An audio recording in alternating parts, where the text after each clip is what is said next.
Hey, Todd here. So the people at Dehancer were kind enough to send me a beta version of their plugin for Final Cut Pro. So today I want to run out to a buddy of mine's body shop and shoot some cool footage of some of the older cars he's got in there. He's got an old Chrysler in there, 300D right now, 1958, that he's doing a little body work on. So I really want to get some cool footage, shoot with the ZCam E2 F6 and my C70, and then come back and play around with this plugin, see what I think, see how it works. Yeah, I'm a film guy from way back, so I love film, the film look. So let's run out and get some footage, get back here and play with it.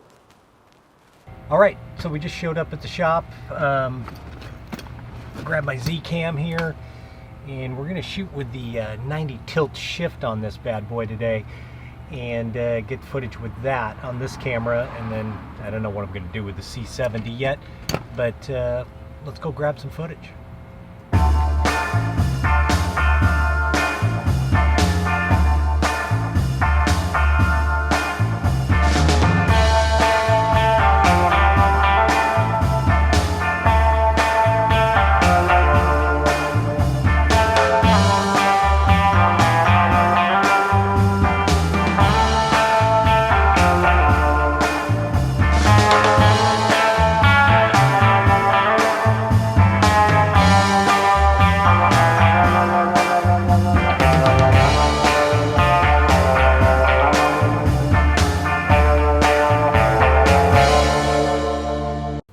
All right, back in the studio, and that was a look at some footage of the 1958 Chrysler 300D, a super cool car.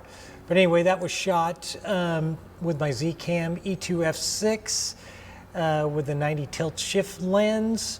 A couple clips in there from the Canon C70, with just a 24-70 on there, or 24-105.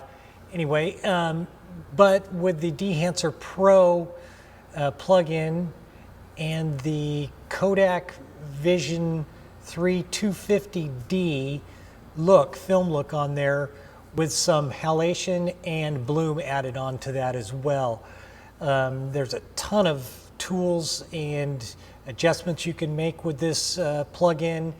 So far, super cool. We'll get into all the looks and everything and all the adjustments you can do with this thing, vignetting, everything else, adjust the grain. I backed the grain off on that a little bit, just because it was already really low light, available light for everything, and looked a little noisy anyway, so it didn't need a ton of grain to go along with it.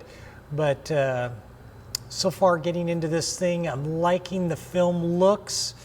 We're gonna look at all the tools that you can do with this thing and how I add it to my clips and everything. Here we'll get it on screen and we'll take a look at that. Okay, so now we're looking at the screen. We've got our project here and a few files dropped in down below here. And so the first thing I do is I get all my exposure on all my clips down here, kind of where I want them first thing, and with the color wheel up there. So I get that done first before I do anything with the effects, and then I go to the titles and generators, and I grab an adjustment layer and I bring that down over the top of everything, and then I go over to the effects tab here, and the Dehancer is right there, and I just drag that onto my adjustment layer.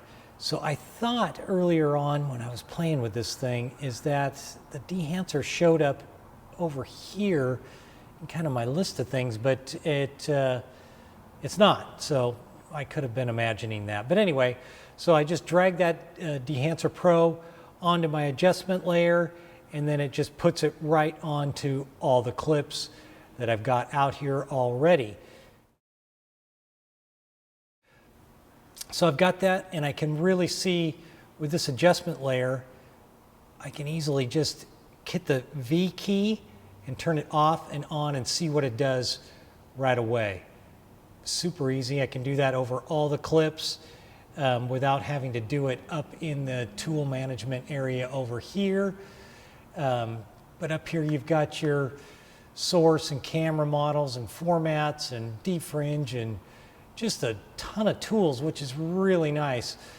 Black point, white point. But here's the film, and this is the Vision3 250D that I used on the earlier footage that you saw. All kinds of different types of footage. The one thing I've already I asked them about, emailed them about, I know this is a beta version, but it would be nice to be able to scroll over all this footage. Ooh, that's really nice too.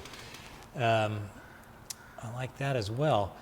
There's just all these different ones you can scroll over, and really easy, but it would be nice to roll over these and be able to see them as you scroll over them. But let's go back to that Kodak Vision3. Oops, that's the wrong one that I like. I like the 250D. I like that. It gives it kind of a nice bluer feel to the footage. Everything I shot was shot auto white balance here, available light, and there was a ton of stuff that I could shoot for days in his shop. It's got so much grit, and he's got so many old cars in there, Chargers and Mustangs, and this 300D that was in there, which is worth a lot of money by itself. But you can really see how this footage, how it really helps the footage just by adding some grain and texture. Drop that on and off again. And then you can go over here and add the halation onto that right there, and then add some bloom as well. Enable that, and then that you can really see that pop up on how it kind of flares it out, which is really cool in the highlights. Just kind of like it blooms it out, which is really nice. Then you've got your vignette you can put on there as well. Film breath, gate, wave, weave. I've never really played with any of this, so I don't really know much of what it does actually. So it's something I need to take a look at in the future.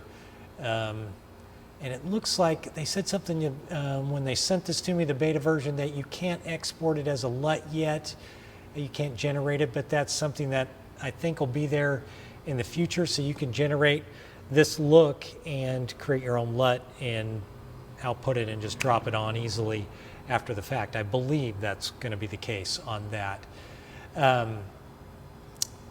Yeah, super easy to use. The controls are nice and easy. It makes the footage look great. And like I said on the other one, the grain looked a little bit heavy for me on the other footage, so I went back up to where you've got film grain right here and just changed the size. I brought it down to, I don't know, 6 or something like that, and just made that change. And again, you can just drop right down here onto take the V key, look at just kind of how the color changes and the bloom.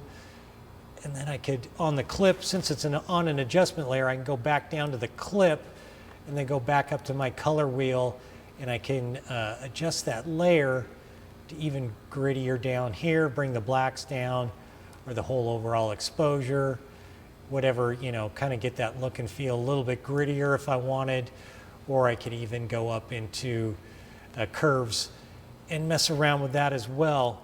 But on go back to the tools here, you can mess around with the black point here as well and do kind of the same thing without having to go back up there, but this way it affects every file. So I kind of like to have the adjustment layer so I can mess around with each one individually and get the look and feel I'm going for. But it sure does really nice stuff to the footage. I really, really like it.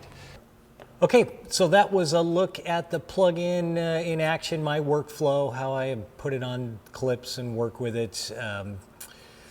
It's just my way. You may have a different way of doing it, which is cool, and it's just my workflow and how it works for me.